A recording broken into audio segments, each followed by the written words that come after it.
Assalamualaikum warahmatullahi wabarakatuh. Selamat sore Bapak Ibu Daudi Sadonyo. Kami saat ini sedang ngopi-ngopi di Kuala Lumpur Sentral, KL Sentral Malaysia dengan Uda Dirwan Darwis, stasiun kereta api Kuala Lumpur. Beliau adalah Deputi Presiden Minang Diaspora Network Global. Kemudian ada Uda Profesor Indra Utama dan ada Bapak Herman Tamra, Vice President Minang Diaspora Network Global. Jadi kita saat itu berdiskusi tentang budaya, seni budaya Minang, bagaimana akarnya, bagaimana perkembangannya. Mungkin Uda Dirwan bisa memandu diskusi pendek itu, silakan Uda. Jadi kan masalah budaya Minangkabau itu sangat beragam. Artinya terlalu banyak kalau diceritakan hal-hal yang berbau budaya Minangkabau sebagai kebanggaan kita sebagai orang Minang.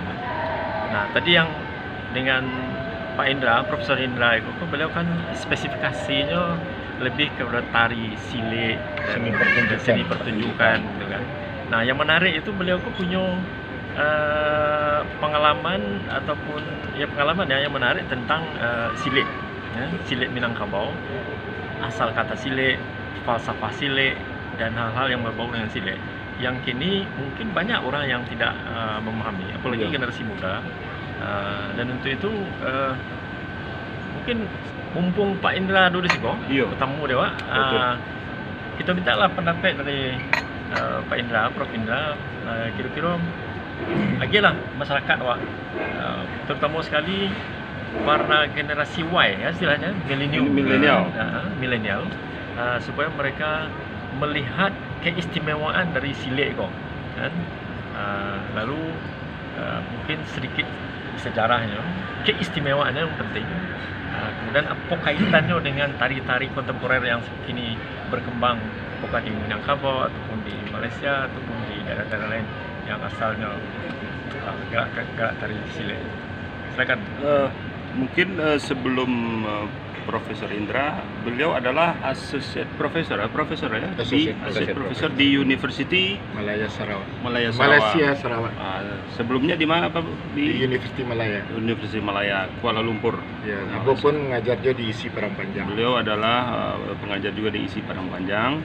Lulusan ASKI dulu Ambo di ASKI Padang Panjang, kemudian masuk ke ASKI Surakarta, master Ambo di UGM, doktor, kemudian PhD Ambo di University Malaya. Oke, dan menjadi alumni dan langsung jadi pengajar profesor sendiri.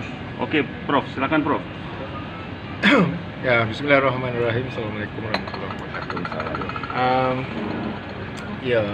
Pertanyaan dari Pak Dirwan mengenai ada semacam suatu perjalanan terciptanya tari Minangkabau terutama dalam bidang tari. Jadi munculnya tari Minangkabau adalah seperti jadi di dalam kosakata Minangkabau itu tidak ada istilah tari, tidak ada istilah seni segala macam. Itu yang ada istilah itu adalah pamenan.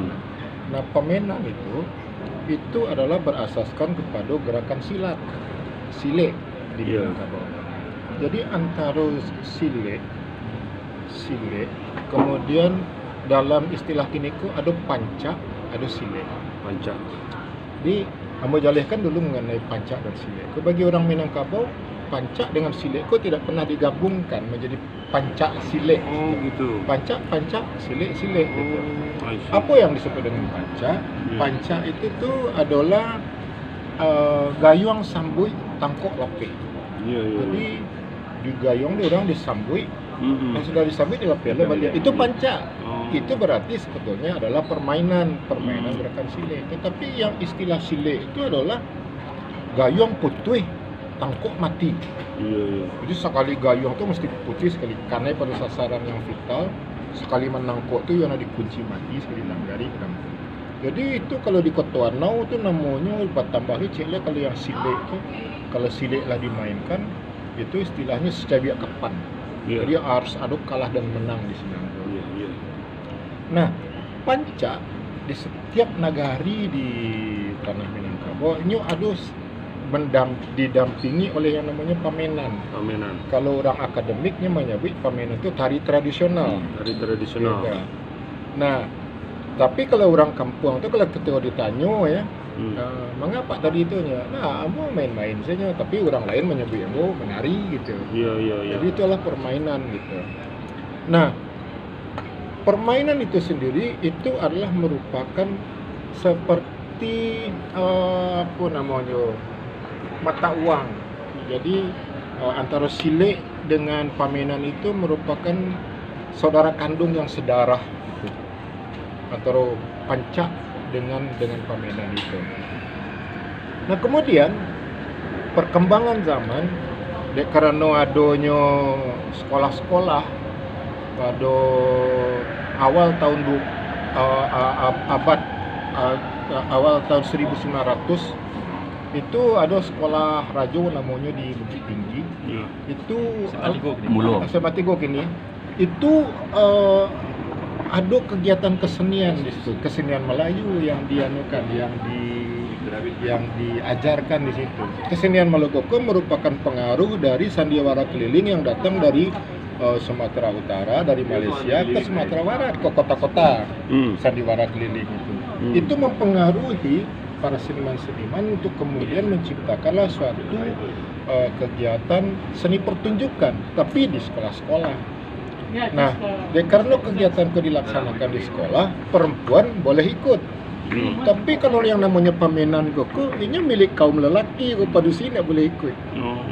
Kalau di kampung-kampung itu tuh artinya padusi itu dimuliakan, perempuan itu dimuliakan dalam Minangkabau.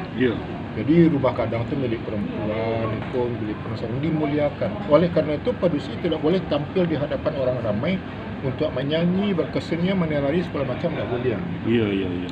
Tetapi ketika nyolah menjadi seni pertunjukan, justru seni pertunjukan itu kok dikuasai oleh kaum perempuan yang mulu-mulunya adalah kesenian Melayu.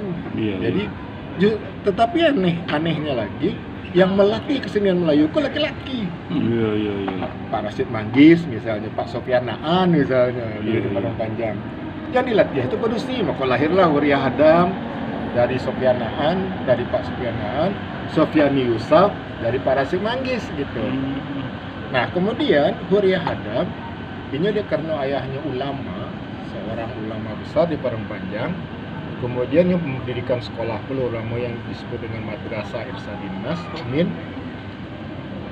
Adam Bebe, ayahnya Huriah Hadam Hukum, memasukkan pembelajaran pencak silat di sekolah itu gitu. Nah, Huriah Hadam belajar silat di situ sama murid-murid Min itu. Tapi belum lagi menggunakan gerakan-gerakan silat untuk hariannya. Nah, ketika Huriah Hadam malah ke Jakarta, hijrahnya ke Jakarta, bersuhu sama Jo Sardono, Yulianti Parana, Farida Faisal, Iwayan Dia, tokoh-tokoh sentot dan di Jakarta itu. Nah, mereka mencoba untuk membuat karya-karya yang berasaskan kepada latar belakang budaya masing-masing. Huriah Hadam di situ baru mulailah membuat tari yang berasaskan kepada silat, gerakan silat. Maka lahirlah tari Barabas dan tari Baling Kundang. Itulah yang disebut dengan Huriah Hadam sebagai pelopor terciptanya tari Minangkabau yang berasaskan kepada gerakan silat. Tahun 60-an sampai tahun 71-nya meninggal jatuh pesawat merpati dulu. Baik, itu kan dari perspektif sejarah. Ya.